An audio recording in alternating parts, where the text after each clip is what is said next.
Y si estamos aquí es porque tenemos hambre de la palabra de Dios, tenemos deseo de conocer a Dios y queremos cultivar recursos y desarrollar recursos que nos ayuden a tener un estudio personal bíblico profundo y responsable, ¿no? Entonces la iglesia durante 2000 años de historia ha estado en este asunto.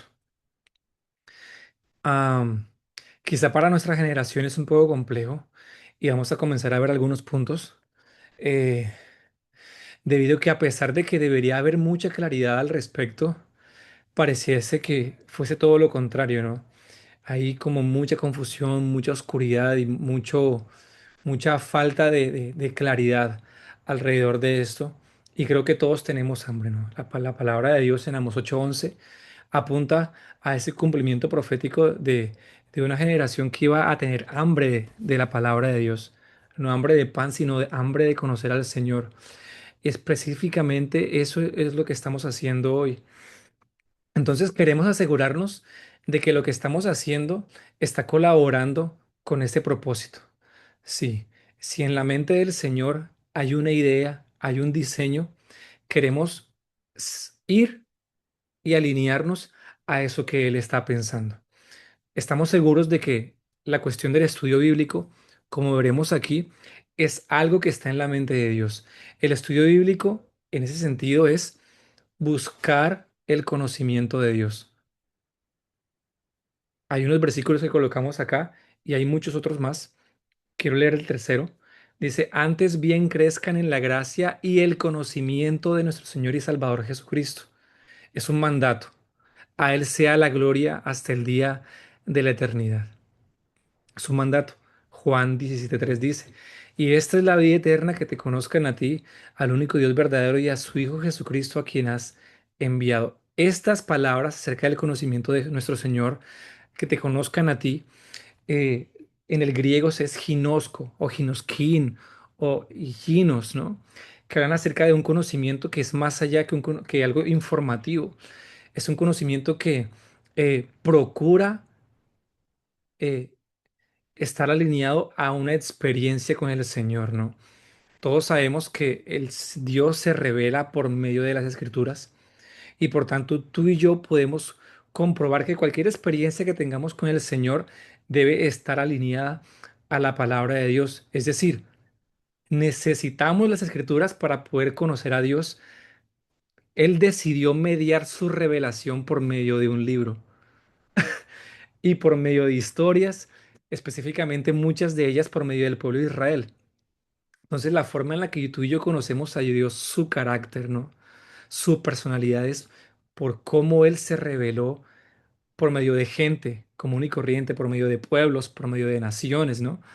Entonces, tenemos que pensar y tener la confianza de que Dios decidió escribir su historia en un libro. Otra cosa que nos inspira es que Hechos 2:42 dice, y perseveraban en la doctrina de los apóstoles. ¿Qué hacían los discípulos? Perseveraban continuamente en la doctrina que es el didaqué, o específicamente se refería al Antiguo Testamento. Perseveraban en eso.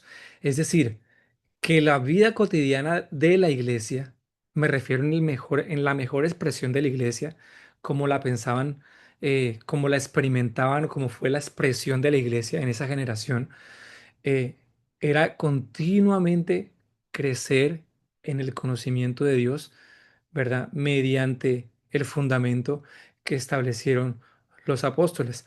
Aquí hay unas traducciones de las palabras en griego que pueden tomar. Y aquí hay una paráfrasis del verso que también de ustedes después la pueden leer.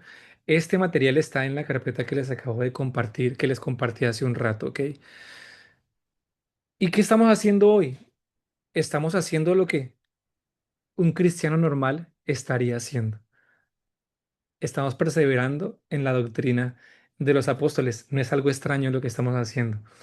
Simplemente tenemos hambre del Señor y en su momento no sería algo tan fantástico si no lo hubiésemos convertido en algo tan anormal, ¿no? Para ellos esto era normal. para nosotros puede ser un poco anormal, pero como dice la frase de Leonard Ravenhill, el cristianismo actual es tan subnormal que si algún cristiano empezara a actuar como un cristiano normal del Nuevo Testamento, sería llamado anormal. Hoy tú y yo estamos en esa categoría, ¿no?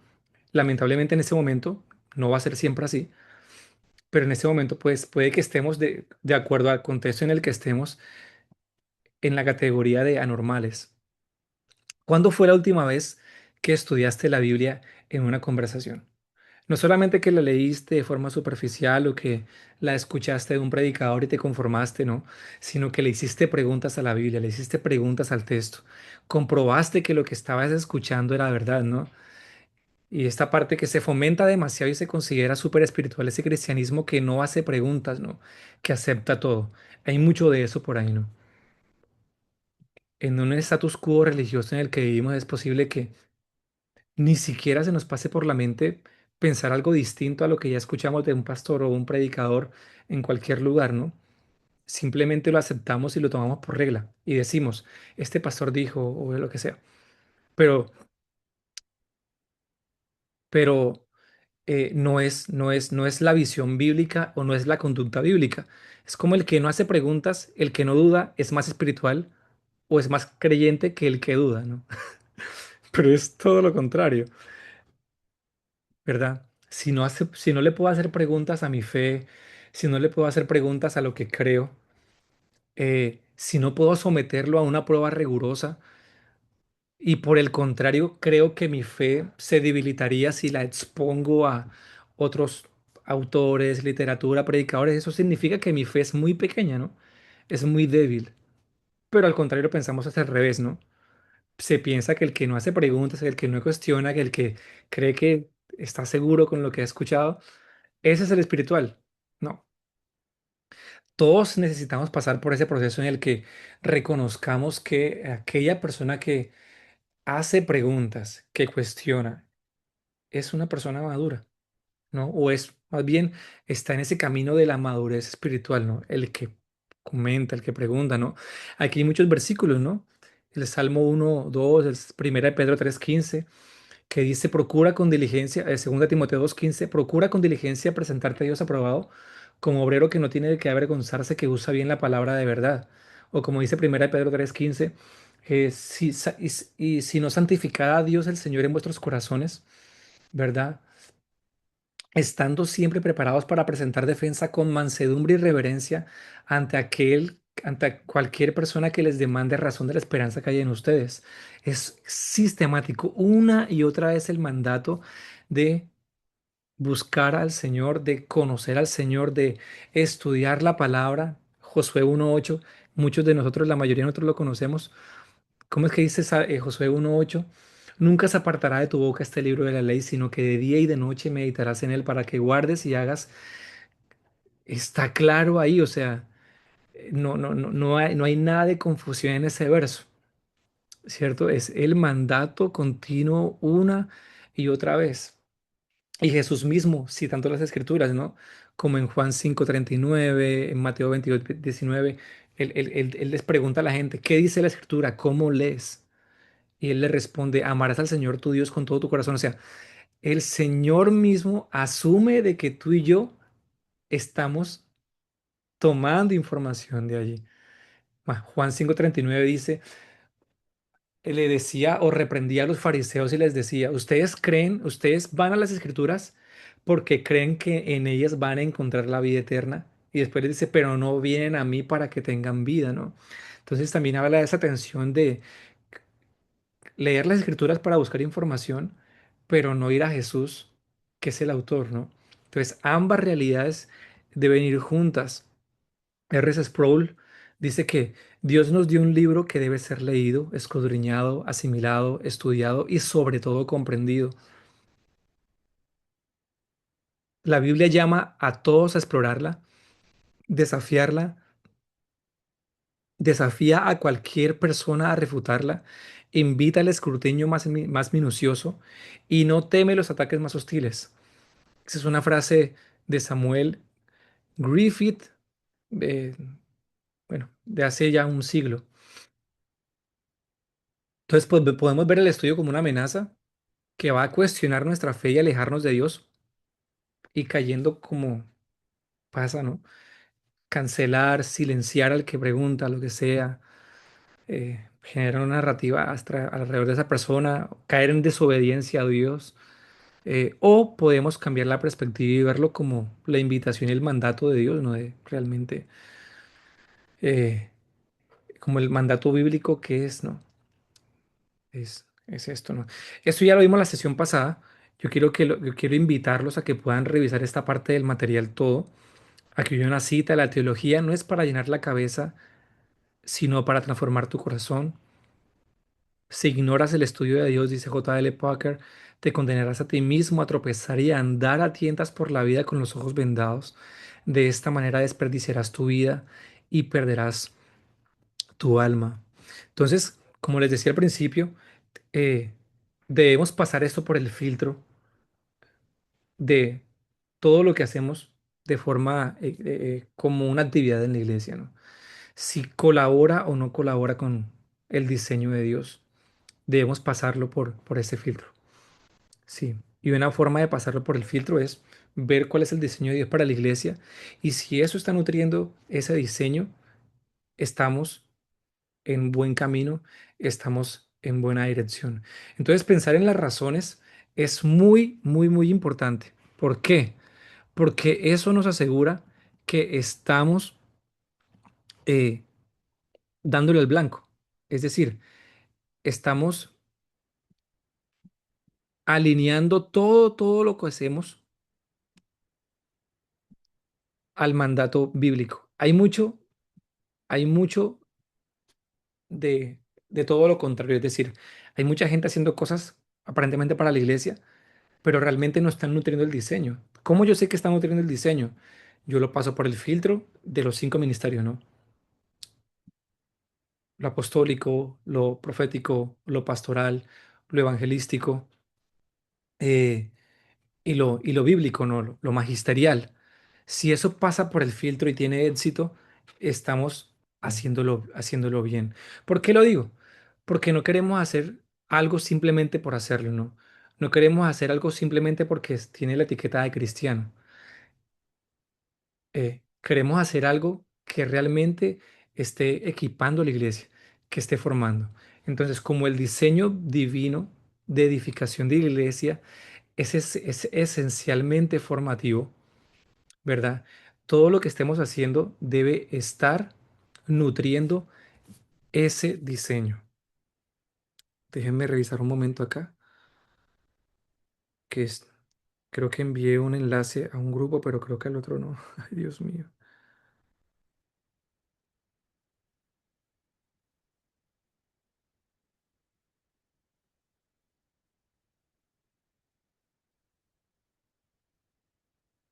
Permítame.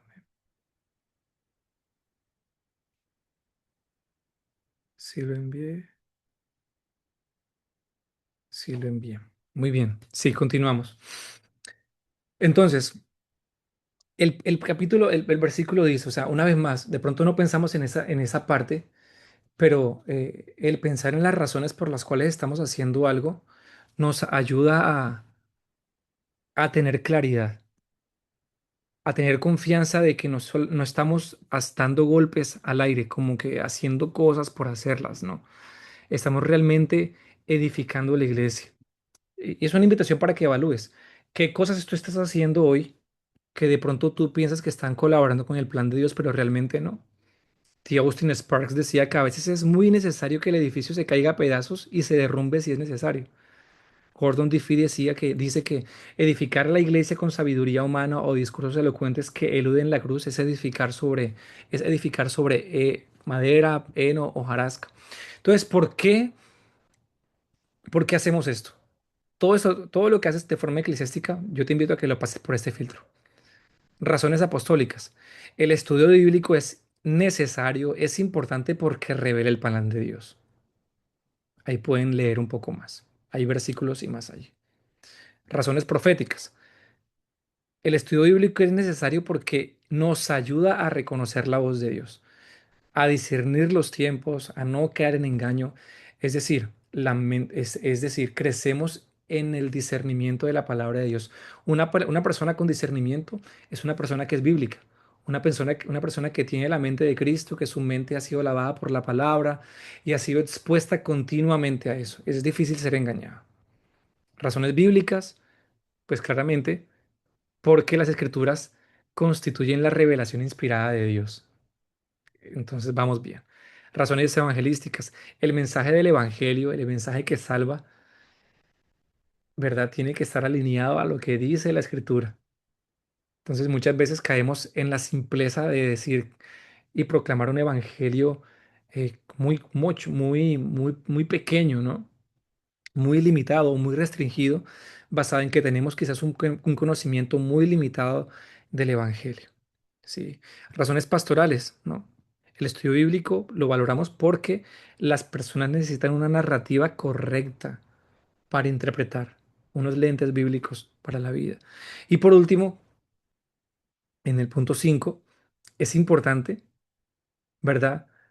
Porque también habla o nos estamos alineando al plan de Dios en el sentido de que hay muchas profecías que apuntan a ti y a mí, que son esas personas que la Biblia llama los masquilim. No sé si de pronto tú escuchaste esa palabra antes y es la razón por la cual el nombre de este espacio bíblico se llama The Maskil Table, la mesa de los entendidos, y es porque Daniel 11:32 al 35, Daniel 12:3, versículo 10 y muchos otros nos hablan de una generación eh, que va a tener mucha comprensión. De pronto quizás ahora mismo no estemos muy relacionados con ese término, muchos otros sí, pero ese término habla de un grupo de personas en general, ¿no? Que Dios va a marcar específicamente con este mensaje de preparación para preparar a una generación. Y yo creé una definición, yo tomé estos 5 versículos específicamente, bueno, estos 5 versículos, ¿sí? Que hablan explícitamente con esta palabra y basado en estos versículos creé una definición. Entonces, ¿quiénes son los maskelim? Son cristianos, claramente, pero voy a darte la definición. Los maskelim son entendidos del pueblo que conocen verdaderamente a su Dios. Actúan con fidelidad, firmeza y perseverancia en medio de la apostasía.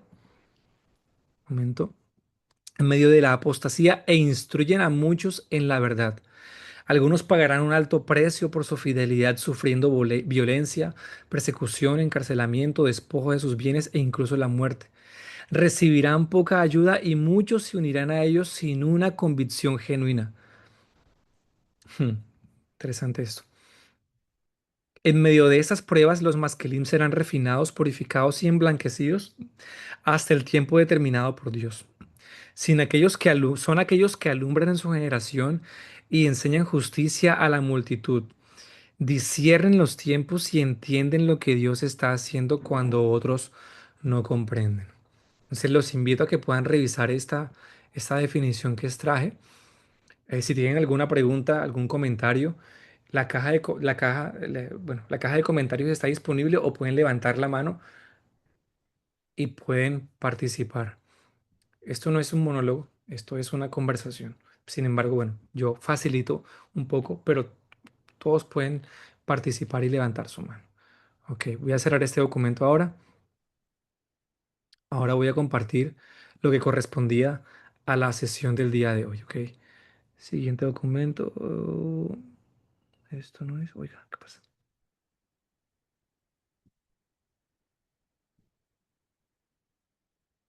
Cierro acá.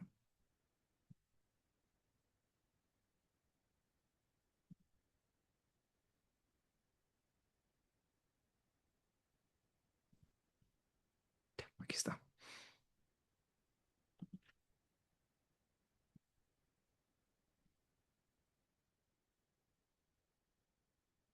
Entonces, ahora sí vamos al tema del libro.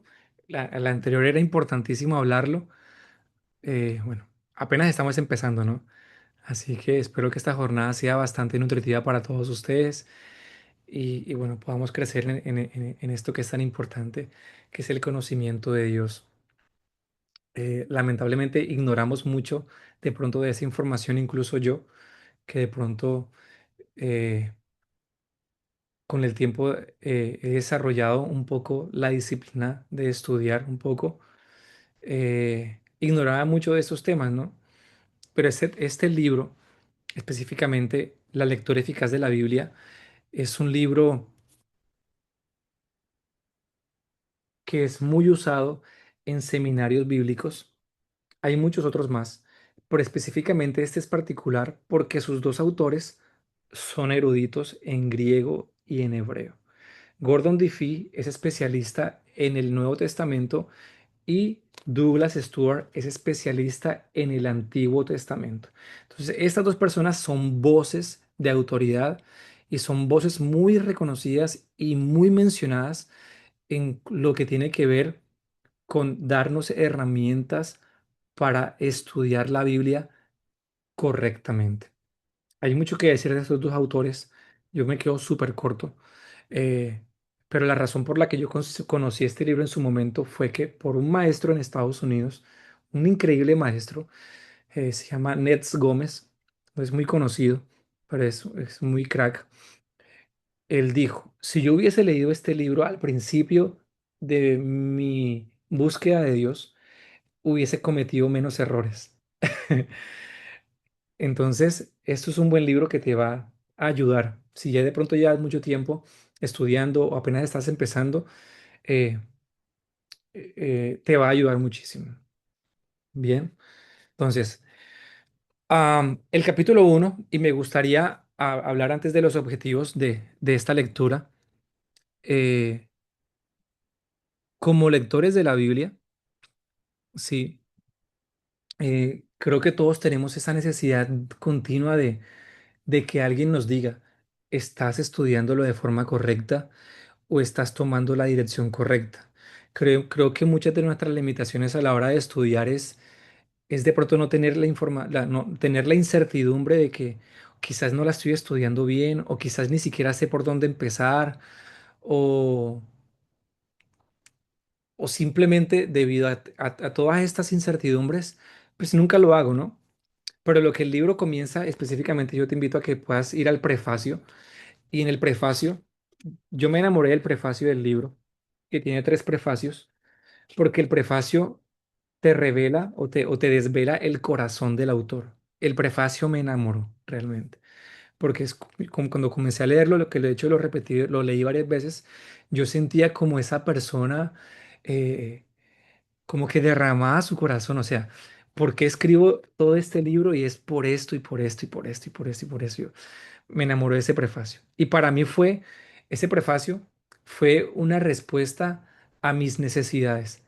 Ok, sí, eso yo dije, eso es lo que te necesito, esto es lo que necesito leer. De pronto pueden haber muchos más libros de estos o de estas temáticas, pero él mismo dice, esto no es un libro más de hermenéutica. Esto no es un libro más del estudio de la Biblia, esto tiene algo distinto. Entonces, uno de los objetivos que tenemos es comprender los diferentes géneros literarios. Si de pronto no sabías que la Biblia se lee libro por libro y que cada libro tiene un género literario en conjunto. Hola, claro. En conjunto, bueno, hace un tiempo no lo sabía, ahora lo sé. Entonces me di cuenta que no sabía leer la Biblia, empezando por ahí. Si he sido de pronto una persona que ha leído la Biblia y eso con el tiempo y con el intento constante, aunque no tenga la interpretación correcta, eso con el tiempo es como un depósito que tú vas almacenando y con el tiempo vas ganando un sentido común bien formado o ilustrado que terminas interpretando cosas muy aproximadas, muy de pronto un poco más claras, pero por el uso constante. No así quizás con la persona que viene y aborda el libro por primera vez, ¿no? Entonces, buscamos que comprender los diferentes géneros literarios. Leerlos con el género literario correcto afecta la forma en la que leemos, en cómo debemos entender el mensaje hoy. Segundo, buscamos tener una lectura inteligente de la Biblia. Sí, inteligente. Una vez más, entender y ver los géneros literarios, sus dificultades y sus desafíos eh, va a ser importante. No es lo mismo leer, por ejemplo, el primero y segunda de Samuel que el libro de Isaías. Tú puedes leer el libro de Samuel, de primero de Samuel y segundo de Samuel, y lo puedes entender porque es muy histórico, ¿no? Puedes ver líneas de tiempo, nombres, circunstancias, pero cuando tú te acercas a un libro profético como el de Isaías, es posible de que quedes al principio o desanimado o frustrado o con hambre, no sé, pero no lo vas a entender tan claro, ¿sí? Entonces, por eso es necesario darle una lectura inteligente a la Biblia. Por lo otro lado, el cultivar las intenciones y las acciones correctas, ¿no? Eso lo hablaremos después. Me refiero a leer, a estudiar, a entender, obedecer, predicar, enseñar, todas esas cosas que van incluidas en el paquete. Otro es cerrar la brecha o construir puentes, ¿no? Alrededor de esta tensión histórica de la Biblia y su singularidad. Me refiero específicamente a que la Biblia fue escrita hace miles de años, ¿no? En un periodo de 1500 años, y leerla con esos lentes a los lentes de hoy resulta muy difícil, por lo cual toca tener un acercamiento entre el entonces y el allá, que es lo que entendemos como lo que significó para los autores originales el libro, que es la exégesis o las intenciones de esos autores, y por otro lado la hermenéutica, que es cuando entramos con los diferentes recursos de interpretación eh, para darle una aplicación al presente, a nuestra generación, sin perder la significancia de lo que fue en su tiempo para el autor, para el contexto, para la región, incluso para el lenguaje, ¿no? Entonces, la exégesis y la hermenéutica son dos palabras maravillosas que, que parecen a veces como insultos, ¿no? Como que tú de qué me hablas. Y muy pocos cristianos tienen esas dos palabras en su boca. Sin embargo, son dos palabras pues normales, ¿no? Exégesis pues, y hermenéutica. Debería ser normal que pues las usemos, ¿no? Una vez más, la exégesis habla del entonces y el allá, y la hermenéutica habla del aquí y a la hora, y la hora, ¿no? La exégesis es lo que significó y la hermenéutica es lo que significa hoy. Entonces, hay una normativa, algunas reglas alrededor de esto que vamos a tomar. Por otro lado, cerrar la brecha entre el académico y el laico, ¿no? Pues la narrativa alrededor de esto es que el estudio bíblico es para los profesionales, ¿no? O para el clero, para el pastor, para el predicador, y por lo tanto se creó ya un sesgo y se alejó la escritura para el lector común, o el creyente común, o el creyente laico, ¿no? Que de pronto tú y yo que no tenemos un, un rol ministerial o un ordenamiento ministerial, sin embargo, la Biblia fue escrita para todos. Como leímos la frase de Errol Sproul, que fue Dios nos dio la Biblia para que fuese leída, entendida, estudiada y sobre todo comprendida. Bien, entonces partiendo de ese corazón que Gordon D. Fields pone ahí, de lo que busca con esta lectura, que es reconciliar, que es sanar todas estas tensiones, entonces vamos a ver la primera parte, la necesidad de interpretar, ¿no? Todos interpretamos por defecto. Una vez tú abres la Biblia, tú lees e interpretas, aunque no tengas herramientas ni recursos exegéticos en tu mente. Tú lees y versos complejos en diferentes medidas, pero tú puedes leer, por ejemplo, Salmo 2. Voy aquí a improvisar, ¿no? ¿Por qué se amotinan las gentes y los pueblos piensan cosas vanas? Se levantarán los reyes de la tierra y príncipes consultarán unidos contra Jehová y contra su ungido, diciendo, y tu mente por defecto comienza a interpretar. Es decir, que hay un sentido común en tu mente, quizás ilustrado o no ilustrado. El punto es que interpretas. Entonces, por cuanto tienes la necesidad de interpretar, es que se hace compleja la situación. Vamos a comenzar a ver de algunos comentarios y problemáticas. Algunas personas, y yo le escuchaba este testimonio mío, pastores, mi experiencia fue de un pastor que me dijo esto. No fue una persona no creyente, me dijo. No tienes que interpretar la Biblia, solo léela y haz lo que dice. O incluso eso no tienes que saberlo, tranquilo. Mm, Y ahí sí me acordé de una frase de Bob Sorge, que está aquí. Hay una compasión inspirada por Satanás que nos lleva a evadir la cruz. Es como aquel Pedro que le dijo, Señor, ¿cómo es que vas a ir a la cruz? Y Jesús enseguida le dice, apártate de mí, Satanás, ¿no? Es esa compasión que tú y yo creemos que estamos haciéndolo bien, nos vemos compasivos, ¿no? Pero realmente esa compasión es inspirada por Satanás. Entonces, cuando tú y yo tenemos ese tipo de expresiones o comentarios, oye, no tienes que interpretar la Biblia, tranquilo, solo léela y haz lo que dice. Es un comentario bien intencionado y muchos que quieren escuchar eso lo harán, ¿no? En su momento, pues yo pues no acepté eso, ¿no? Como que obviamente no reclamé ni nada, pero eso eso no tiene sentido. La invitación que me hace la Biblia es en otra dirección. Oye, John, debes estudiarla. Nunca se apartará de tu boca este libro de la ley. Y los versículos como segunda de Pedro, segunda de Timoteo 2:15. Procura con diligencia presentarte a Dios aprobado, ¿verdad? Como aquel que usa bien la palabra de verdad. Y podría leerte más. Toda la escritura es inspirada por Dios y útil para enseñar, para redarguir, para instruir en justicia, ¿verdad? Segunda de Timoteo 3:16. Entonces, por lo general, ese comentario refleja la protesta del creyente laico contra el creyente estudioso. El profesional, el pastor, que al interpretar el texto parece estar alejando la Biblia de las manos de la persona común. Eso es una realidad. Esto tiene sentido cuando nos damos cuenta de que muchas veces tanto el predicador como el maestro no modela una buena práctica de estudio bíblico.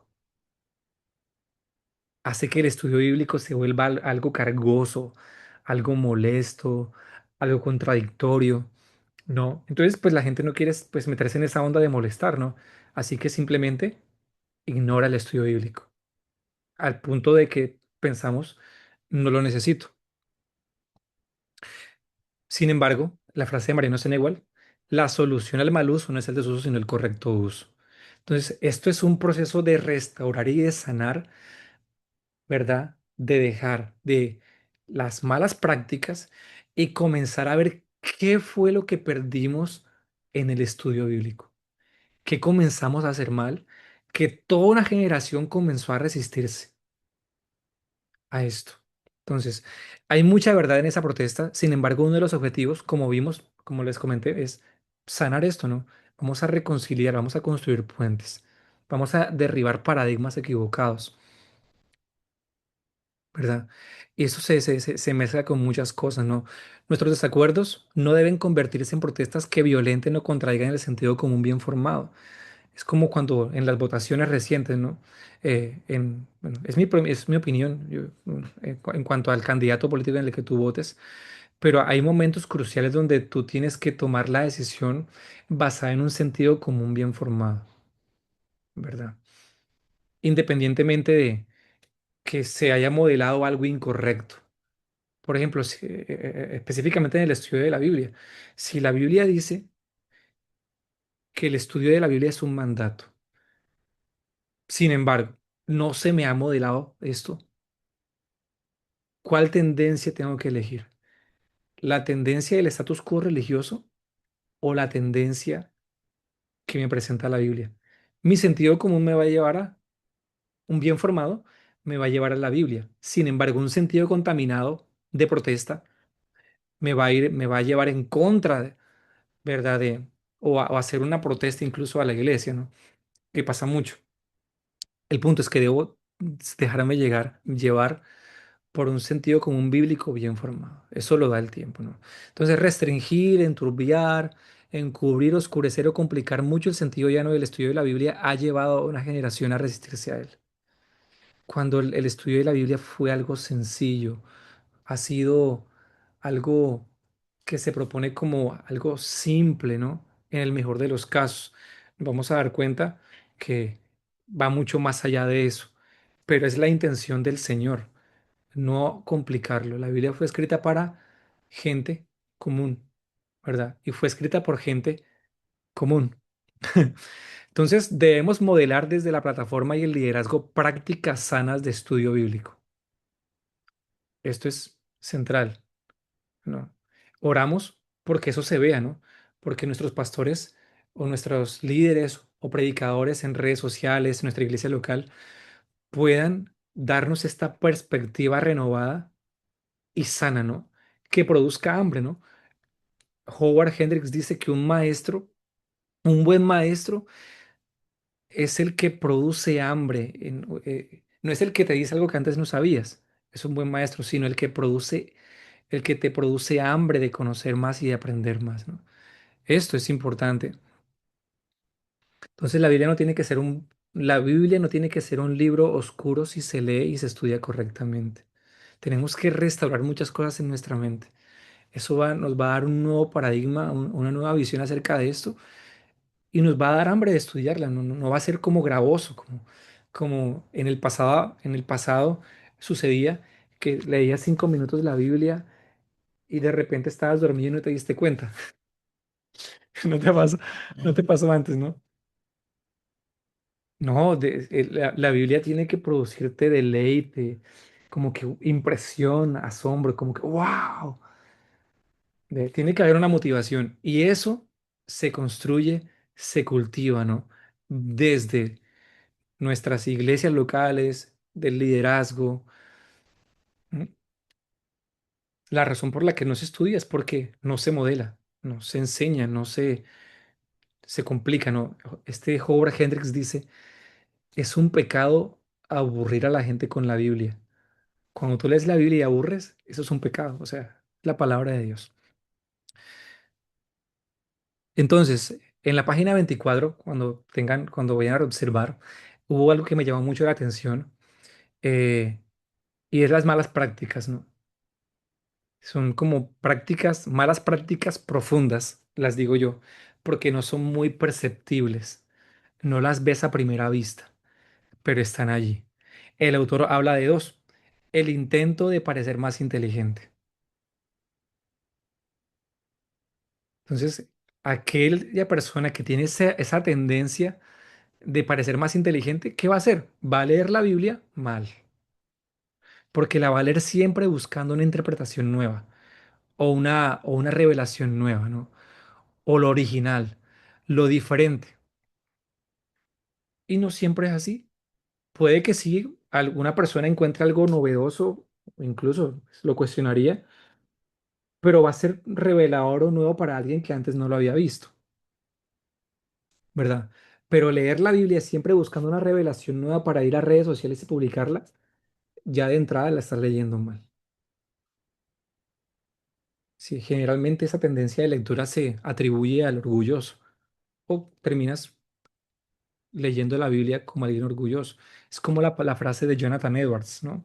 Que dice, Satanás conoce la teología sistemática y todos los artículos de sus, de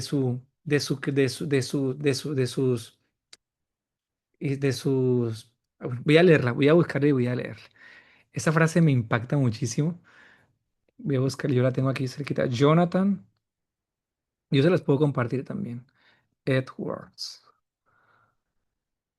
Acá está.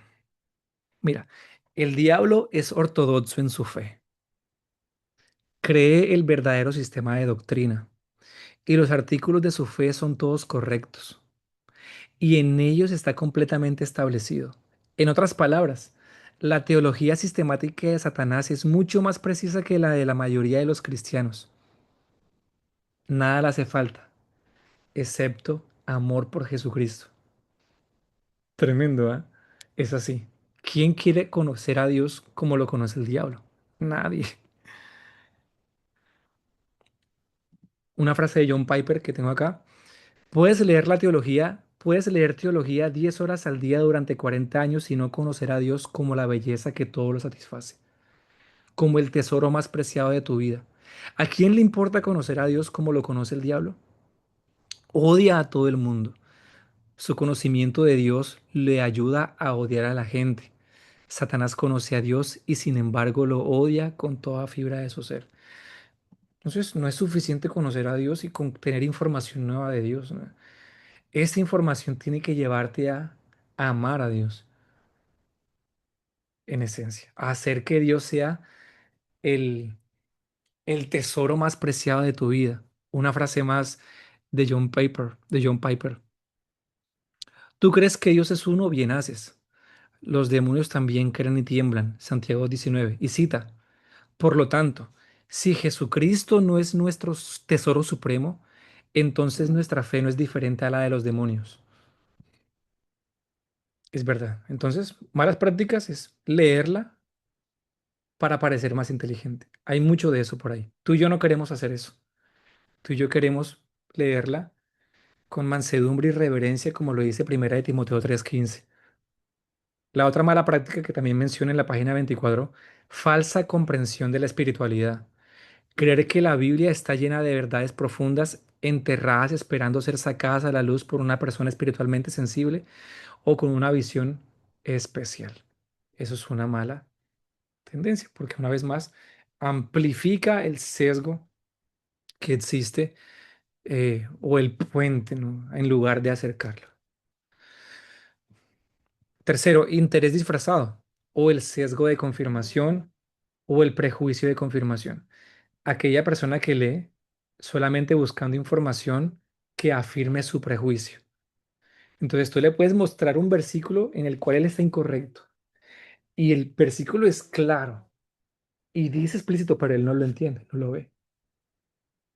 ¿Por qué? Porque está leyéndolo con un disfraz, con ese sesgo de confirmación que solamente está buscando información que endose lo que él ya cree, aunque esté en una herejía y esté equivocado.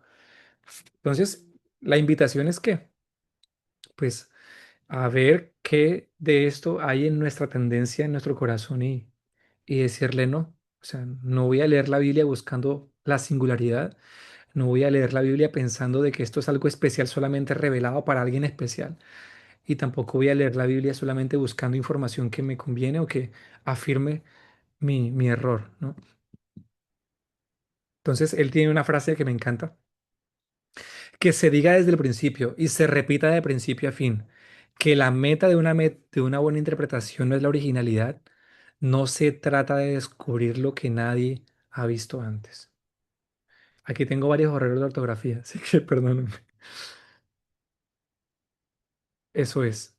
Si no sé si alguien tiene algún comentario hasta acá, por favor, algún comentario.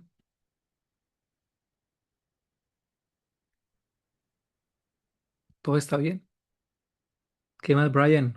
Qué gusto verte. Muy bien, seguimos. Buenas prácticas. Voy a hacer un pequeño resumen de las primeras prácticas. ¿Está bien? ¿Quieres decir algo, María? Ok, muy bien. Que también la cita aquí el autor. Entonces, el objetivo de una buena interpretación es simple: llegar al significado claro y llano del texto, el significado concebido del autor. El autor menciona en la página 23 que uno de los errores de los predicadores o de los pastores o de los estudiosos es complicar el texto. Es decir, primero investigan, lo complican, pero no van primeramente a leerlo con los lentes simples. Entonces lo que hacen es complicar el texto aún más. Entonces la invitación es primero a darle una lectura inicial, ver y después recurrir a los recursos de exégesis, ¿no? Sin embargo, la tendencia ahora es primero informarte. O sea, ¿a quién no les pasa, no? Creo que el ejercicio de interpretación ahora mismo está bastante restringido o limitado. ¿Por qué? Porque nos llenamos continuamente es de información de otros, ¿no? Vemos prédicas, sermones, leemos escritos de otros autores, pero primeramente no vamos a la Biblia. Entonces, continuamente estamos llenándonos de interpretaciones de otros, lo cual no está mal, Pero ¿qué pasa con eso? Eh, Prácticamente estamos como eh, eliminando nuestra capacidad de interpretarlas o desarrollar ese ejercicio de interpretación personal. Eso el autor no lo menciona acá, sí, pero sin embargo eso es un problema que tenemos tú y yo hoy, ¿no? Continuamente estamos recibiendo esa interpretación de, de terceros, pero no tomamos el ejercicio de nosotros mismos ir a la Biblia y hacer ese ejercicio de interpretar por nosotros mismos. Entonces, buenas prácticas. El objetivo de una buena interpretación es simple, llegar al significado claro y llano del texto. Segundo, el ingrediente más importante que uno aporta a la tarea es el sentido común ilustrado, bien informado. Este sentido común no es un sentido común cualquiera, ¿no? Es un sentido común que ha sido ejercitado por la palabra de Dios. Es como si tú eres un creyente de 5 años, que desde que comenzaste tu vida de fe, leías tu Biblia todos los días. Terminas al final de 5 años con un sentido común informado y que ya tú haces conexiones naturales, ¿no? Ah, esto es lo que dice Éxodo 14, ay, esto es lo que dice Apocalipsis capítulo 5, ay, y se conecta, o sea, porque ya hay algo, hay un depósito interno que tú has cultivado de forma orgánica, ¿no? Entonces, ya hay un sentido común bien informado que te ayuda a filtrar. Tercero, la prueba de la buena interpretación es que le da sentido a lo que está escrito. Por lo tanto, la interpretación correcta trae alivio a la mente, así como un pinchazo y un empujón al corazón. Me gusta esta analogía, bien poética, es así, ¿cierto? Cuando tú interpretas, te da ese alivio como un respiro, como esa paz que es claro, es entendible, pero a la misma vez te incomoda, ¿no? Te da un pinchazo en el corazón. ¿Todo eso con qué? Bueno, con el propósito y el objetivo de estas dos, las buenas prácticas y las malas prácticas, salvar la brecha entre la simplicidad de la interpretación con la naturaleza del intérprete y la singularidad de las escrituras. Entonces, como el título dice, la necesidad de interpretar es algo que ya viene por defecto de nosotros. Vamos a darnos cuenta de que tener una interpretación correcta necesita tener en cuenta dos aspectos.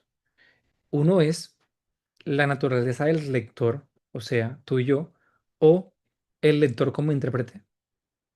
Y por otro lado, la singularidad de la palabra de Dios. Esas dos cosas complican ahora la interpretación. Si bien la interpretación viene por defecto, ¿no? Y generalmente lo hacemos bien, el problema realmente al final del día es que no obedecemos, ¿no? Cuando tú lees ese versículo de que tengo en la mente ahora, ¿no? Josué 1:8, nunca se apartará de tu boca este libro de la ley, sino que de día y de noche, ¿ok? Es claro, lo entiendes. El problema nunca ha sido por falta de comprensión del versículo. El problema siempre ha sido por falta de obediencia. Y ese es el general, ¿no? Eh, no obedecemos tanto, a pesar de que entendemos, ¿sí? No sé si yo me vea, tengo la cámara apagada, no, está bien. Entonces, ahora, si la interpretación es algo que viene por defecto y debe siempre procurarse la simplicidad de la interpretación, entonces, ¿por qué debemos interpretar? ¿Por qué no solo leer? ¿El significado ya no proviene simplemente de la lectura? Eso es verdad, y como lo hemos visto, y el libro te lo va a enseñar más.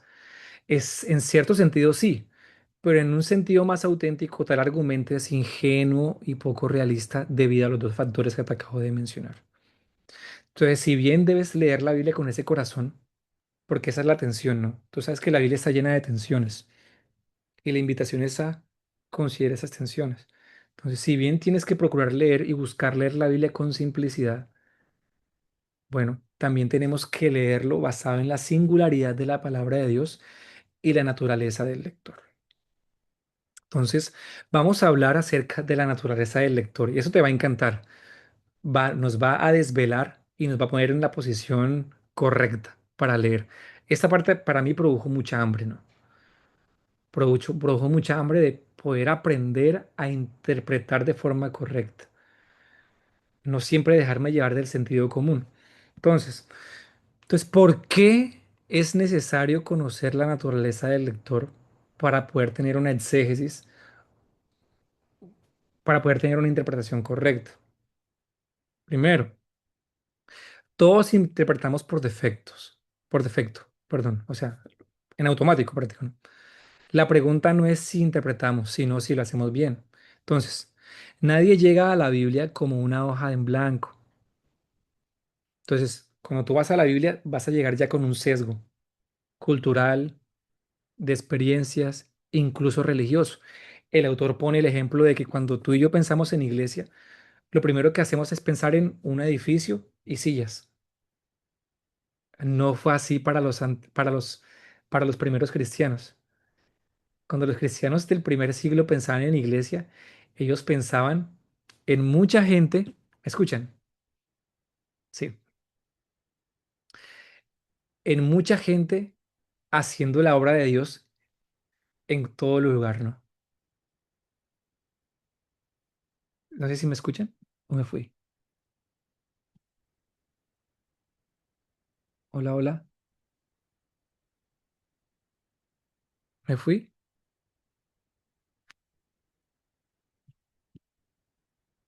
Perdónenme que no, nadie me dice nada.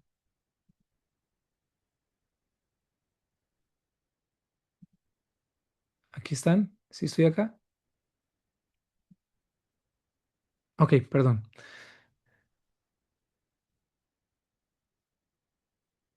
Ok, ah, no, perdón. ¿Me escuchan? ¿Sí?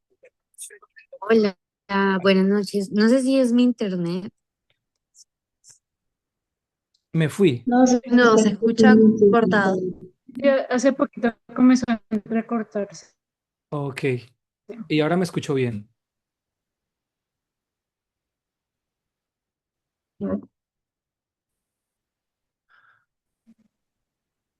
¿Estoy? ¿Me escuchan claro? Ahora sí.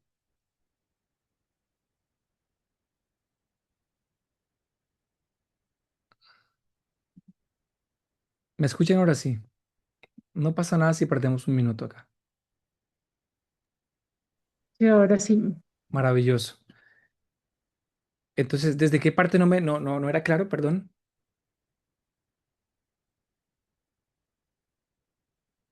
Sí. Y vas a entrar en el punto de la naturaleza del lector. Ah, ok. Comen- Muy bien. Entonces, hay muchos puntos a tener en cuenta. Vamos a hacer como un escáner interno de nuestra interpretación una vez más. Entonces, decíamos que todos interpretamos por defecto cuando leemos. Siempre. Entonces, la pregunta no es si interpretamos, sino si lo hacemos bien. ¿Sí? Entonces, nadie llega a la Biblia como una hoja en blanco. Entonces, las escrituras desde acá las leemos y tienen que pasar por el filtro cultural, experiencias, prejuicios, etcétera. Y el autor pone un ejemplo. Cuando pensamos en iglesia, nosotros pensamos automáticamente en qué? En un edificio lleno de sillas y con una persona con un discurso adelante, ¿no? Sin embargo, para los apóstoles o para las primeras generaciones de cristianos, ellos pensaban en algo totalmente distinto. No sé si se dan cuenta de eso, ¿no? Eso es una brecha cultural, religiosa enorme. Entonces, generalmente cuando leemos esos versículos que hablan acerca de la iglesia, si los aplicamos a nuestros contextos, los aplicamos mal, los entendemos mal. Sí, y hay muchos ejemplos, un par de ejemplos que pone el autor allí, como por ejemplo, bueno, no voy a ahondar allí, pero en el libro hay otros ejemplos. Entonces, hay una brecha lingüística enorme también, y es por eso es tan importante tomarse el tiempo de mirar un versículo y buscar el griego de esa palabra, ¿no? ¿Qué quiere decir esta palabra en griego? ¿Cuál es la intención lingüística del autor, ¿no? Y te vas a dar cuenta y tu lectura va a ser mucho más enriquecedora, ¿cierto? Entonces, cada lector interpreta según el contexto de su cultura, sus experiencias, sus conocimientos, sus prejuicios. Muchas veces creemos que entendemos exactamente lo que el autor quiso decir, pero sin darnos cuenta, estamos incluyendo información personal. Y eso es tremendamente peligroso. Por eso es tan importante tener en cuenta la naturaleza del lector. Nuestro contenido influye en cómo, nuestro contexto influye en cómo entendemos la Biblia.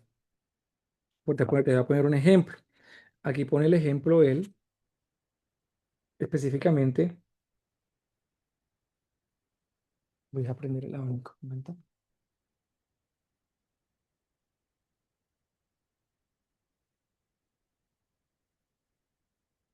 Un momento.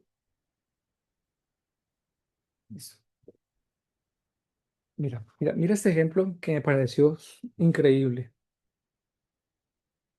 Este ejemplo está en la página 25 al principio y dice, cuando Pablo dice, y no piensen en proveer para las lujurias de la carne, él usa la palabra carne en Romanos 13:14. Las personas en la mayoría de las culturas de habla hispana están listas para pensar que carne significa cuerpo. Y por lo tanto que Pablo está hablando de los apetitos corporales. Pero la palabra carne, como Pablo la usa, rara vez se refiere al cuerpo. Y en este caso, casi con total seguridad no lo hizo, sino como una enfermedad espiritual a veces llamada la naturaleza pecaminosa. No les pasó que leyeron esa palabra como cuerpo? No, no se refería a cuerpo, se refiere a la tendencia pecaminosa del corazón. ¿Qué significa esto? Que denota una existencia totalmente egocéntrica, en esencia, egocentrismo. Por lo tanto, sin intención de hacerlo, el lector está interpretando como él o ella lee y por desgracia, con demasiada frecuencia lo interpreta incorrectamente. Y así con muchas palabras. Continuamos. El significado de la palabra depende de su contexto. Las palabras no siempre significan lo mismo en toda la Biblia. Un término puede ser distinto, puede tener distintos sentidos según el autor, el contexto y el propósito del pasaje. Continuamos. El contexto determina el significado de las palabras. D. Toda traducción bíblica ya implica interpretación. Todo esto está en el libro. Ok, yo lo que hice fue acá desglosarlo. Antes de llegar a nuestras manos, la Biblia pasó por el trabajo de traductores que tomaron decisiones sobre cómo expresar el texto original. No es suficiente con que ya nosotros vamos a leer la Biblia con nuestra interpretación, sino que ya la Biblia que tú y yo recibimos es el resultado de una interpretación de otras personas que tomaron decisiones alrededor del texto. Por eso existe la Reina Valera, la NBLA, la TLA, la NBI, la NTB, la DHH, la PDT, la NBB, o sea, de todo, ¿no? Entonces, cuando tú la lees, ya hay un filtro de que alguien más metió las manos. Entonces, no estás leyendo el sentido original, ni siquiera griego ni el hebreo. Por eso está, D.A. Carson dice, es peligroso no saber un poquito de. D.A. Carson, un teólogo, dice que es peligroso no saber un poquito de griego. Imagínate. Pues ahora el Internet te brinda todas esas herramientas. Antes era un tema complejo o tener un diccionario gigantesco. No, ahora tú puedes ir a Internet y corroborar y profundizar en esas palabras que son a veces desafiantes, ¿no? En la lectura. Aquí está, bueno, el E. Los desacuerdos muestran que interpretar es necesario. Entonces, las diferencias de interpretación entre creyentes sinceros evidencian que muchos textos requieren un estudio cuidadoso. Si el significado fuera siempre tan evidente como solemos pensar, no existirían tantos desacuerdos sobre doctrinas y prácticas. Entonces, aquí ¿cómo es? En la página 26 habla de cómo textos que son simples, por ejemplo, él pone este ejemplo, no lo pongo yo, lo pone en la página 26, tercera de Juan 2. Dice, amado, yo deseo que tú seas prosperado en todas las cosas y que tengas salud, así como prospera tu alma. Sin embargo, él dice, este significado simple, entre comillas, muchos otros lo toman para justificar una doctrina equivocada. Y él pone el ejemplo aquí del Evangelio de la Prosperidad. Voy a leerlo. Incluso entre los individuos más teológicamente ortodoxos, o sea, que profesan usar la metodología de interpretación histórico-gramatical, muchas ideas extrañas logran ganar aceptación entre varios lectores. Sectores, por ejemplo, una de las últimas modas entre los protestantes estadounidenses, especialmente los carismáticos, es el llamado Evangelio de la Prosperidad y la Salud. Las buenas noticias, entre comillas, son que la voluntad de Dios para ti es la prosperidad financiera y material. Hay una medida de verdad en eso. Uno de los defensores de este evangelio comienza su libro señalando el sentido claro. Para él este es el sentido claro, no el de ese autor. De las escrituras, afirmando que pone la palabra de Dios ante todo a lo largo de su estudio. Después de ahí, pues, ¿quién le va a decir que no, no? Dice que lo que cuenta no es lo que pensamos que dice, sino lo que realmente dice. El significado simple es lo que busca, según él, pero uno comienza a preguntarse cuál es realmente ese significado cuando la prosperidad financiera se presenta como la voluntad de Dios en un pasaje como. Entonces, su teología está basada en este pasaje, te lo voy a leer. Amado, ruego que seas prosperado en todas las cosas y que tengas salud así como prospera tu alma. Sin embargo, es un texto que de hecho no tiene nada que ver con prosperidad financiera. Sin embargo, tú sustentas una teología basada en un texto que no tiene nada que ver con lo que tú quieres fundamentar. Y obviamente este predicador dice que esto lo hace en honor, por decirlo así, buscando el sentido simple del texto. Otro, por ejemplo, toma el significado claro de la historia del joven rico, etcétera. Y aquí un par de ejemplos más.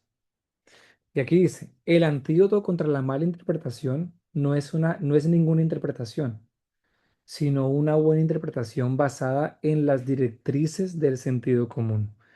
Página 27, párrafo 1. F. La mala interpretación puede producir errores doctrinales. Claro que sí, hay mucho de eso. Muchas falsas doctrinas y movimientos han surgido utilizando textos bíblicos fuera de contextos en su sentido simple, o seleccionando únicamente los pasajes que apoyan tus ideas, como vimos, el sesgo de confirmación, que, que solamente busques versículos que respalden lo que tú ya crees. Un texto fuera de contexto puede respaldar casi cualquier enseñanza. G. No todo lo que parece sentido claro o sentido simple, como lo dice acá, o significado simple, realmente lo es. Con frecuencia las personas encuentran en la Biblia exactamente lo que ya desean creer, ese mismo sesgo. En lugar de permitir que el texto hable por sí mismo, buscan confirmación para sus propias ideas. El verdadero objetivo no es defender nuestras conclusiones, ¿verdad? La solución no es dejar de interpretar, sino interpretar bien. Entonces, como todos interpretamos lo que acabo de leer, ¿no? Como todos intentamos inevitablemente interpretar, eh, la respuesta no es evitar la interpretación, sino aprender a hacerlo correctamente. No es tan complejo, no es tan difícil, créanme. Es familiarizarse con estas herramientas que están, o sea, familiarizarse con las herramientas adecuadas. Y claramente, como tú piensas y crees que vas a ser un cristiano por toda tu vida, ¿no? Esto es algo que tú vas a cultivar durante toda tu vida, ¿sí? Sí, no había visto. Esto es una tarea que vamos a estar cultivando toda nuestra vida.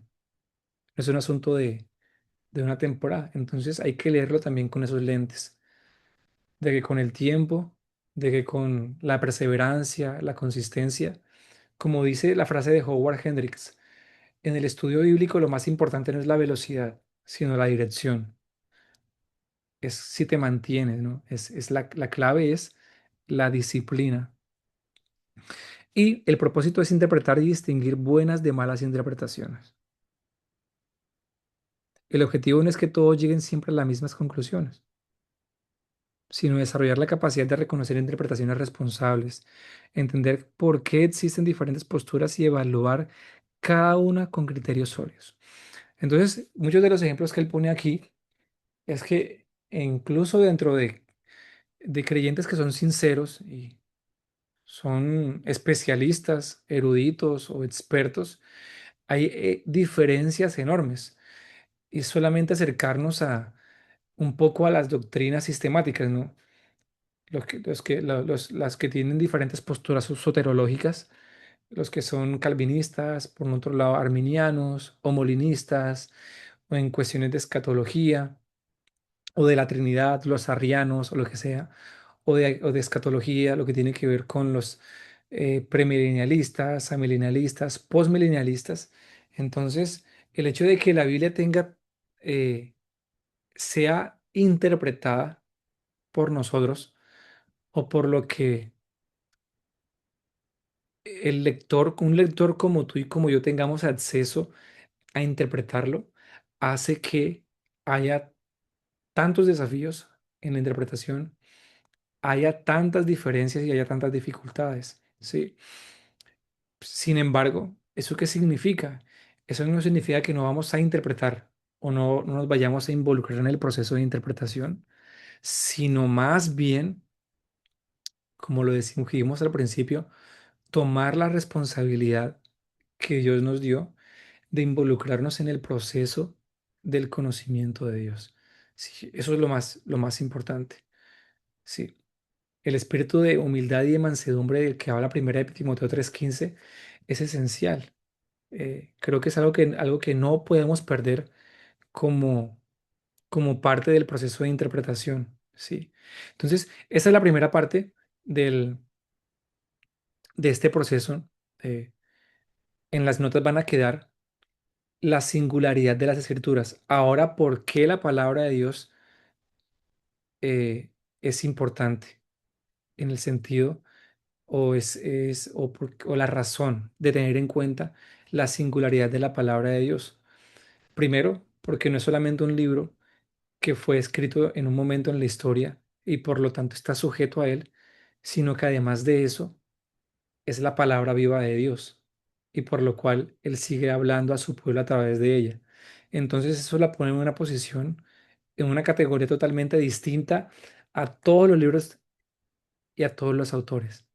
Entonces, por cuanto es la palabra de Dios, y eso la hace singular, por cuanto fue escrita en un momento en la historia que la hace singular, y ahora la naturaleza del autor, entonces el trabajo del exégesis deja de ser algo que ahora inicialmente dijimos que era simple, que mantenemos esa premisa, sino que ahora debemos usar algunos recursos y herramientas para poder interpretarla correctamente. Me gustaría pues escuchar un par de preguntas y aquí cerramos.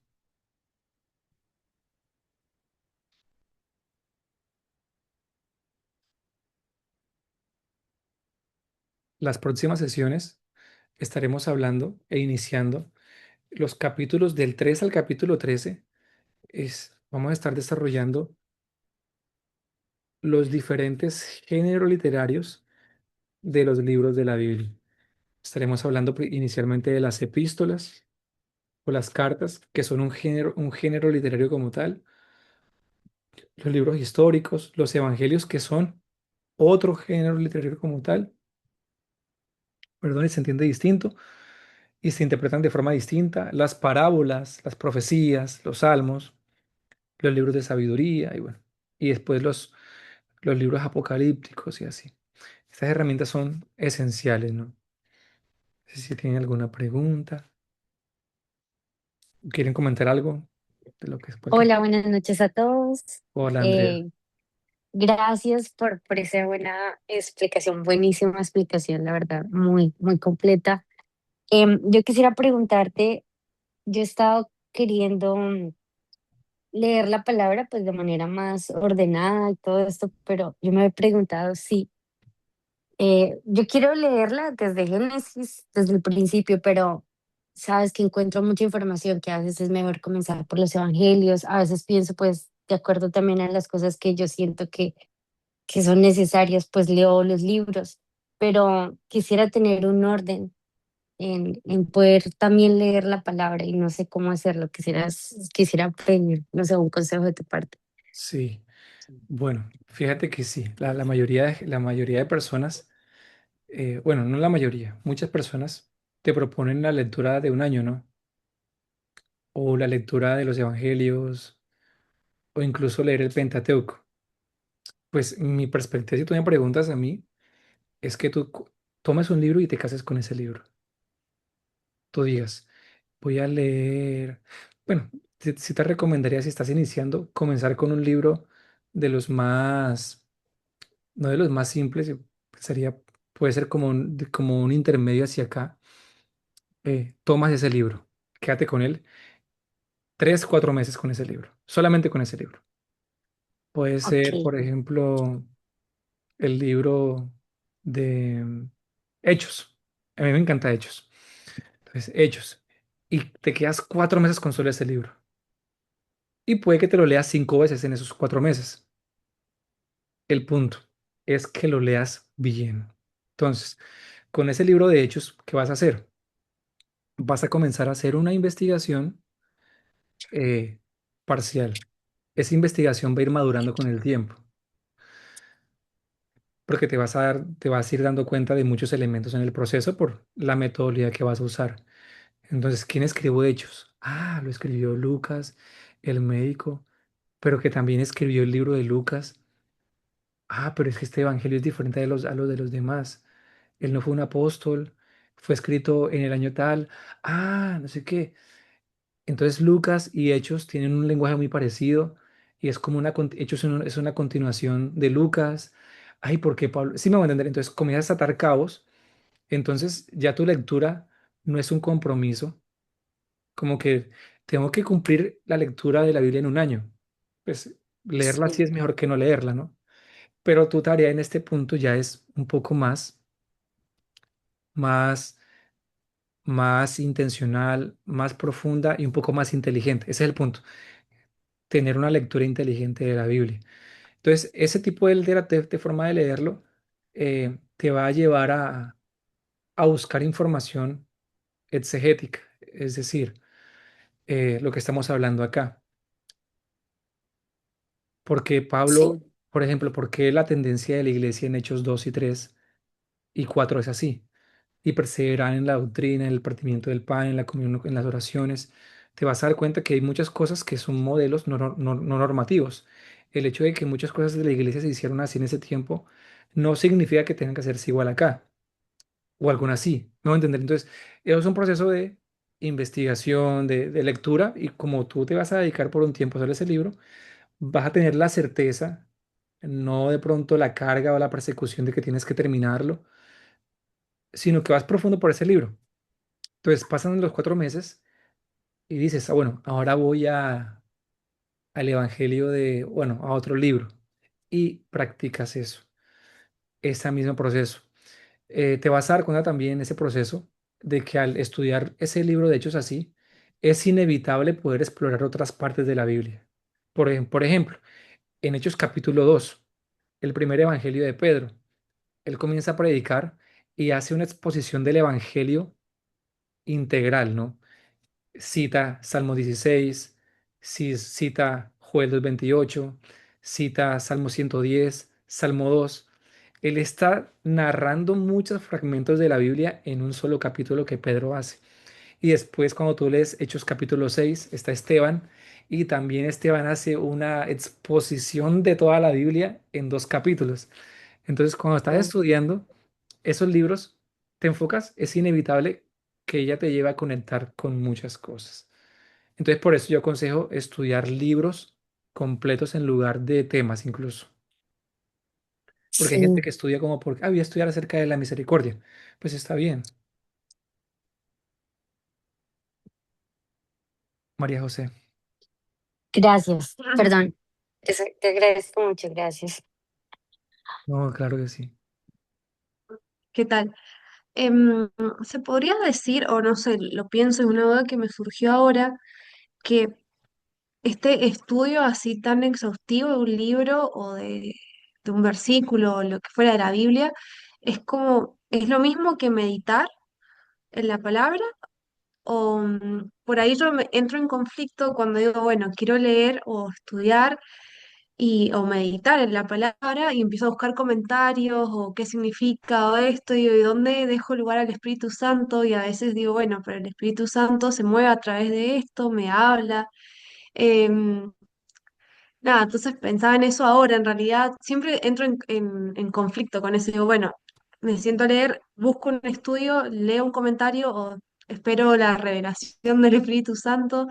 Em, Entiendo que va de la mano también, pero bueno, es como ¿cómo se dice? Es un balance entre las dos cosas, o no sé, ¿qué opinas vos? Me gustaría saber tu opinión, o cómo lo conseguís vos. Yo pienso que eso es un resultado orgánico, Mm, porque cuando el tema de la revelación, pues como yo lo veo, es un resultado orgánico. Por ejemplo,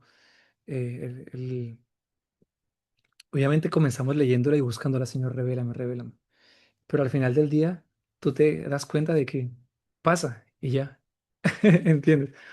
Entonces, eh, pero pasa si tú eres es como es una frase de Martin Lloyd Jones o de Eugene Peterson que dice que la palabra de Dios no se le revela a gente perezosa. Por eso te digo que es un resultado orgánico. Cuando tú buscas y lees la Biblia, porque ya has cultivado por el intento constante la Biblia, comienzas a ver cosas que de pronto el lector común no lo haría, porque ya tu mente está inclinada hacia eso. Es como dice Isaías 55, versículo 4. Dice que inclinen su oído, 55. Dice que he aquí yo he puesto a David como maestro, como testigo, como jefe a todas las naciones. Dice, oigan, o sea, vengan y compren sin precio pan, vino, leche, o sea, comprar sin precio, sin dinero, algo así. Y dice, el precio es inclinar, y dice, inclinen su oído, o sea, presten atención, o sea, eso es lo que hay que hacer, o sea, la recompensa de inclinar tu oído es, pues, la revelación. No sé si me hice entender. Entonces, cuando tú construyes una cultura pues, de leerlo así, como que ya hace parte de ti, ¿no? De lees, como que ya llegas a un punto donde no te cuesta como que antes te costaba más, aunque todavía te cuesta, si te cuesta, claro, nos cuesta todo el tiempo, pero ya desarrollaste una cultura donde eh, es más normal que tú leas, la revelación comienza, y de hecho a veces ni siquiera lo ves como revelación, a veces lo ves como, eso te digo así, a veces como que lo ves ya como, hey, eso estaba ahí, no lo había visto, como cuando David, por ejemplo, detalles así como cuando David va y enfrenta a Goliat y tú ves simplemente la escena fantástica, ¿no? Del asesinato, pero de pronto hay información paralela que es importantísima, ¿no? Que está sucediendo, pero no la vemos. Es, por ejemplo, que ese mismo día que él va a matar a Goliat, David es criticado 3 veces. Primero es criticado por Saúl, criticado por sus hermanos, criticado por el pueblo. Sin embargo, es ese mismo día que él tiene su mayor victoria. Pero, sin embargo, tú y yo nos critican una sola vez y ya queremos dejar todo tirado. A David lo criticaron 3 veces el mismo día y ese fue el día de su mayor victoria. Sí, son como detallitos que tú te das cuenta así y así, cosas así. Pero eso es por el intento constante.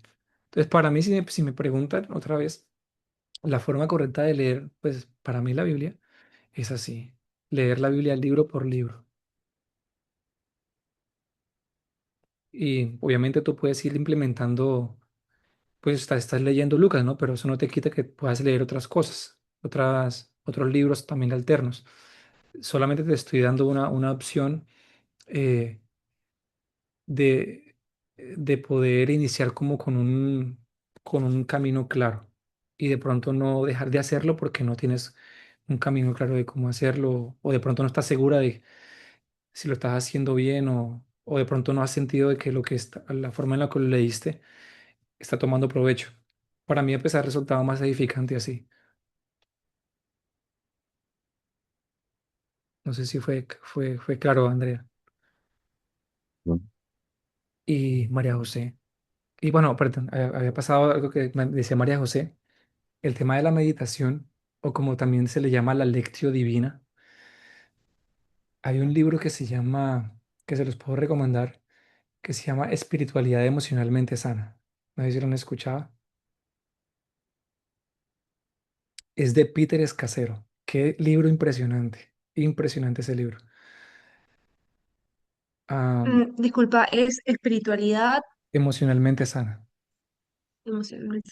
Entonces él ahí habla de todas las diferentes disciplinas espirituales, no a profundidad, pero él habla de la memorización de las la memorización de las escrituras, habla pues del ayuno, la oración, la lectura, leer orando la palabra, la lección divina, que es la meditación, el Shabbat, los oficios diarios.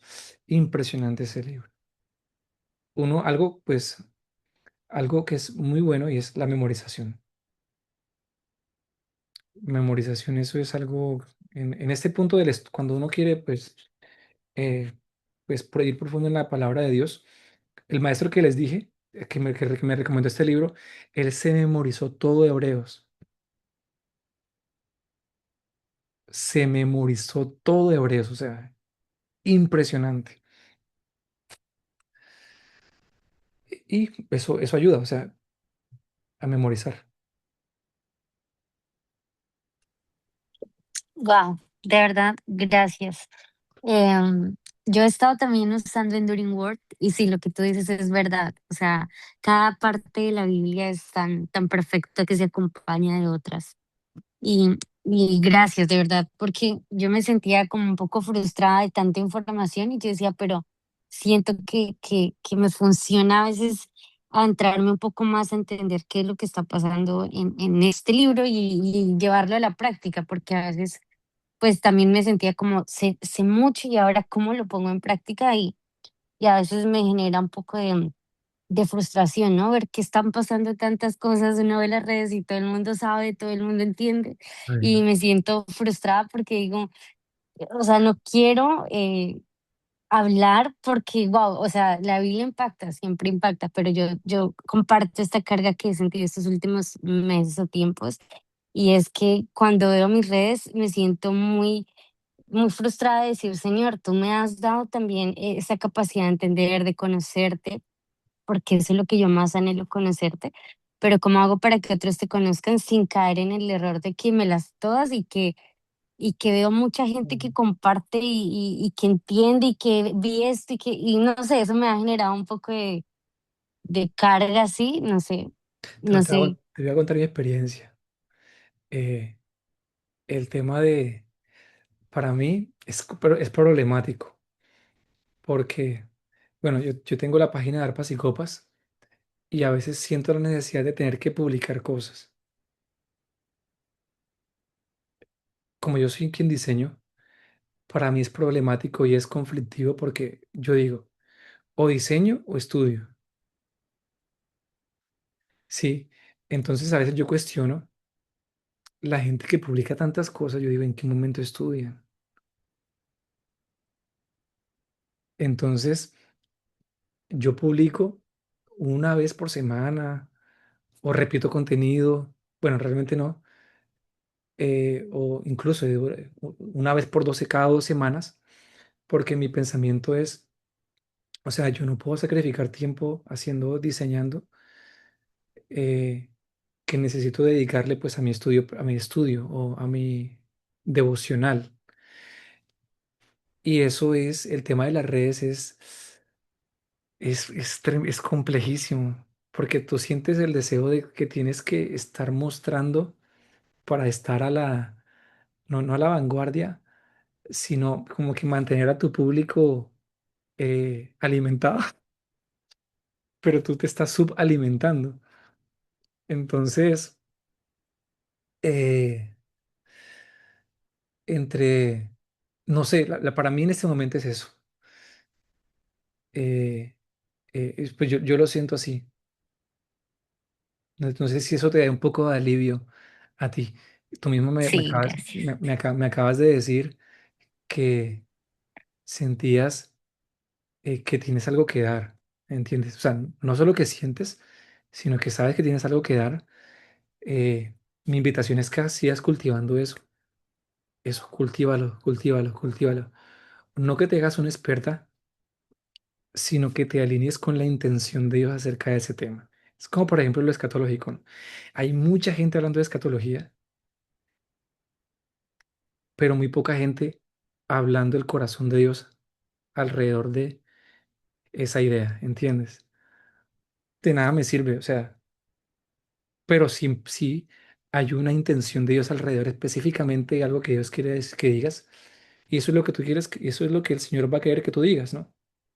Eso va que va a implicar, de pronto va a implicar un poco más de eh, esfuerzo o enfoque.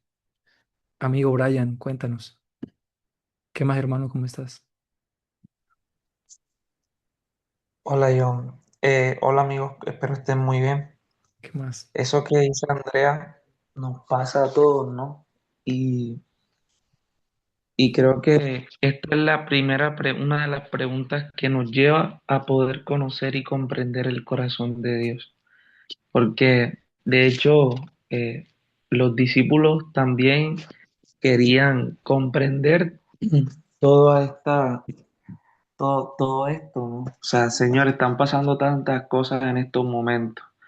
Y nosotros entendíamos de que el Mesías iba a venir y iba a ser restauradas todas las cosas. Entonces nosotros estamos viendo que no está pasando nada de la restauración y por eso esas preguntas de Mateo 24 en donde ellos dicen, ve, Señor, ¿cuándo van a pasar todas estas cosas? ¿Y cómo será? O sea, ¿cómo van a suceder? ¿Cómo? Dime, dinos, Hechos, Señor. son 6. Entonces, esas preguntas de Mateo 24 desataron la conversación más escatológica habidas y por haber. Entonces, creo que el hacernos buenas preguntas o hacerle buenas preguntas al Señor hace que Dios pueda darnos su corazón.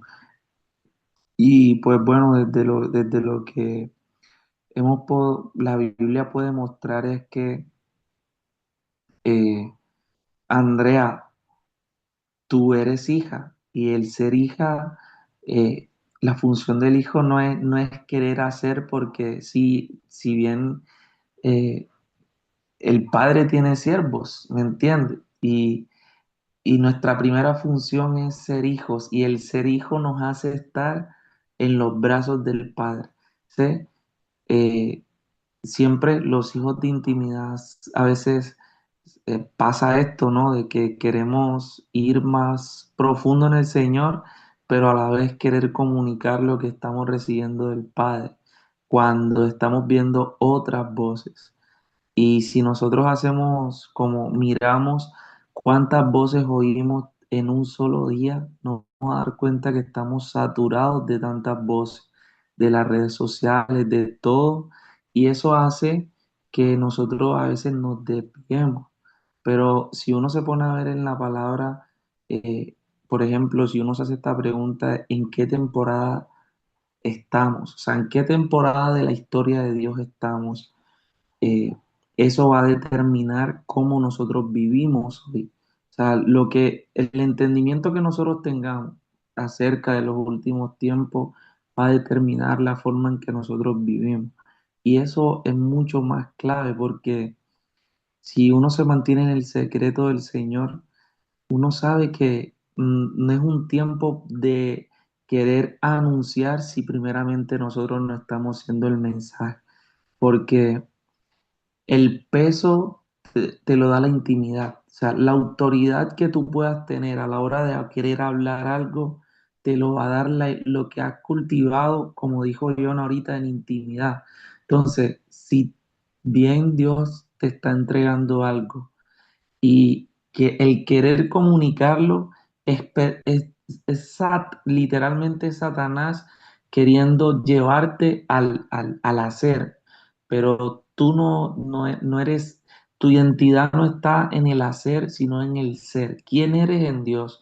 Y como eres hija, entonces yo estoy tranquila porque sé que lo que está pasando no se ha salido de las manos de mi padre y que mi primer rol es estar en la presencia. Como decía John, si publico, entonces ¿en qué tiempo estudio? ¿En qué tiempo en el Señor? Entonces va a llegar un momento en el que Dios te va a demandar poderle dar a otros de lo que el Señor te ha entregado, pero me encanta porque eh, en Apocalipsis Dios le dice a Juan, el Señor le dice a Juan, come el librito, te será dulce, ¿verdad? A tu paladar, pero luego te va a amargar. Y eso es querer vivir este estilo. O sea, el Señor primeramente le dijo a Juan, "Hey, por cuanto estás viviendo esto amargo, toma lo dulce para que puedas permanecer". Entonces, eh, la revelación, el poder recibir los toques y los abrazos de Dios a través de la palabra, el poder interpretarla, viene de un corazón rendido, de un corazón dispuesto, de un corazón que lo que primero está buscando es la cercanía con Dios.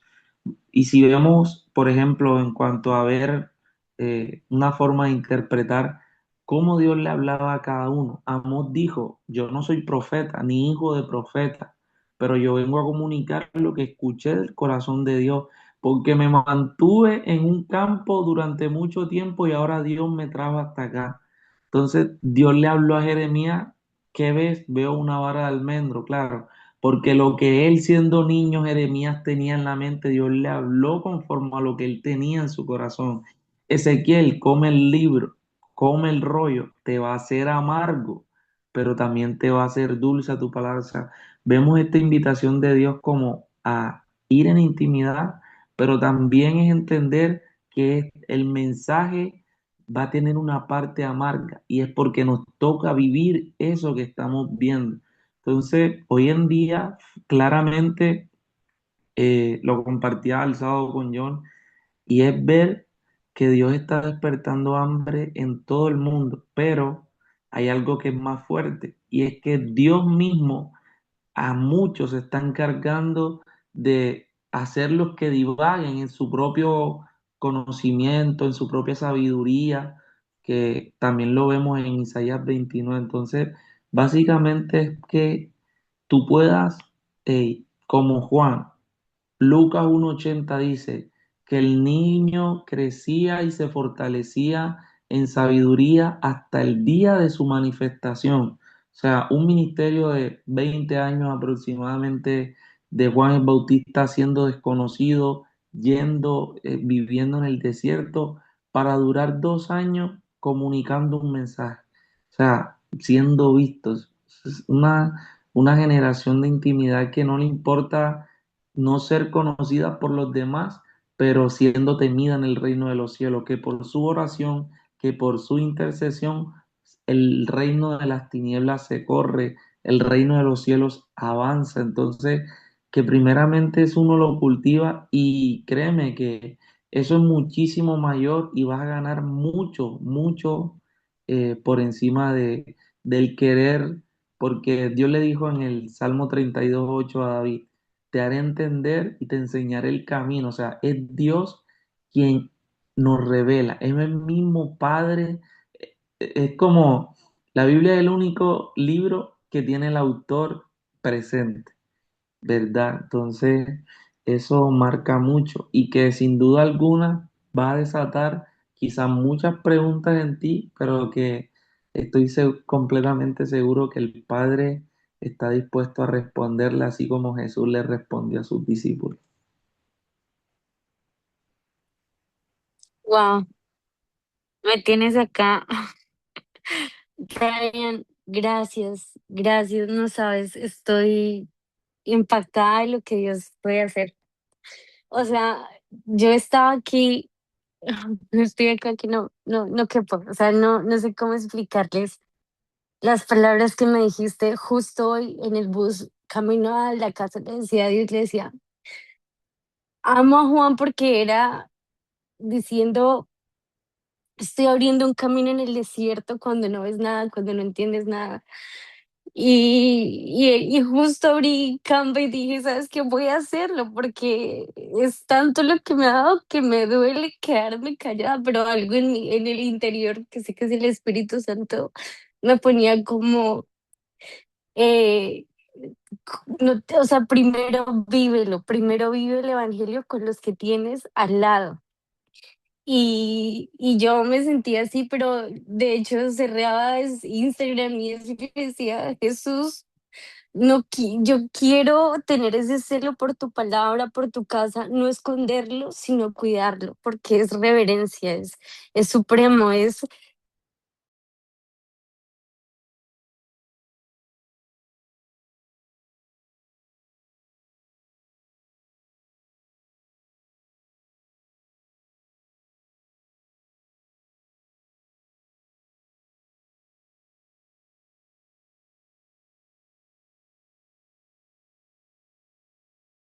Jesús, o sea, no quiero que tu palabra llegue a ese nivel, pero también decía, "¿Y cómo llego a los demás?".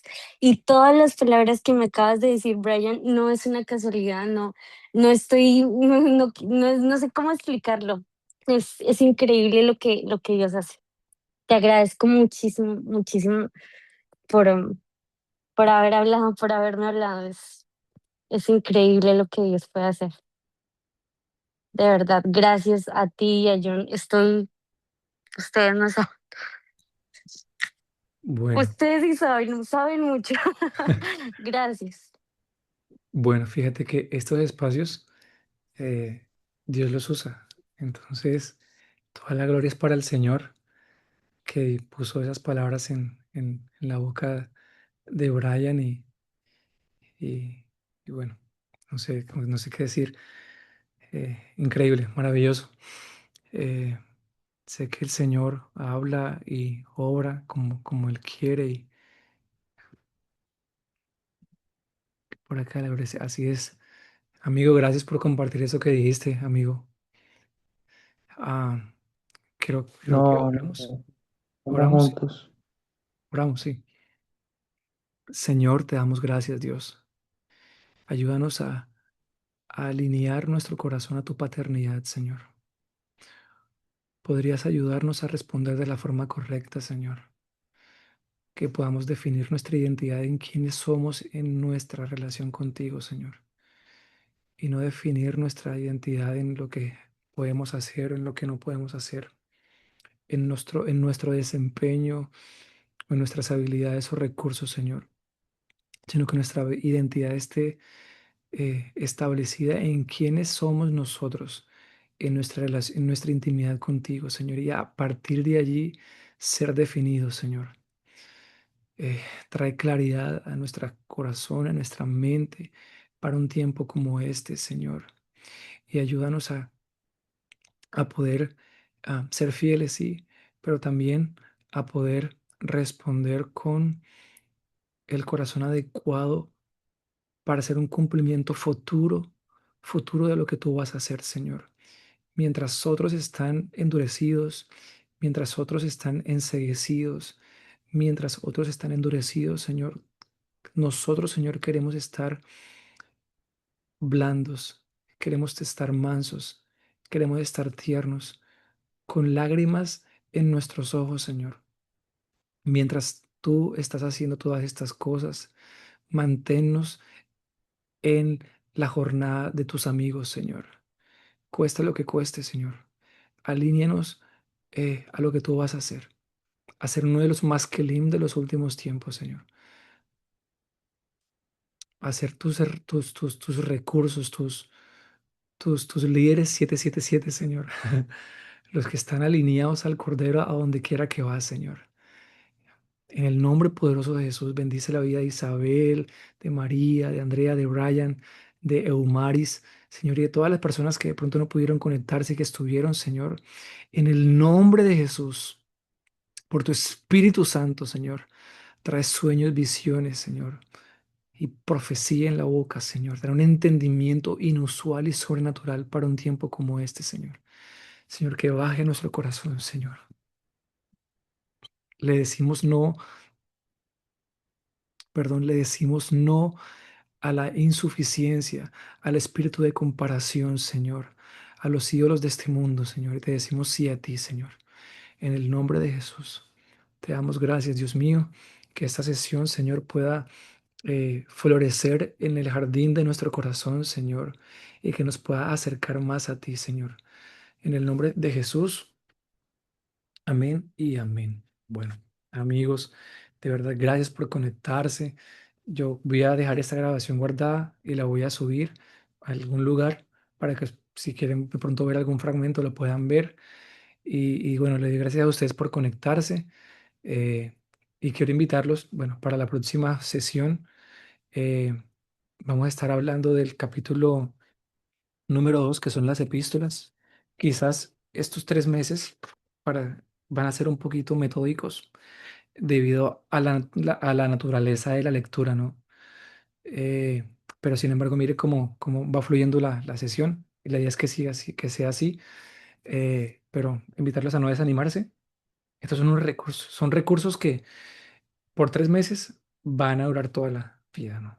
Son herramientas que un poquito acá, un poquito allá, van a fortalecer su estudio personal de la palabra de Dios. Amén. Bueno, gracias a todos. Un abrazo. Dios les bendiga. Bye. Gracias, buenas noches. Buenas noches. Adiós, muchas gracias. Dale, ay, gracias por conectarse a todos. Bye bye.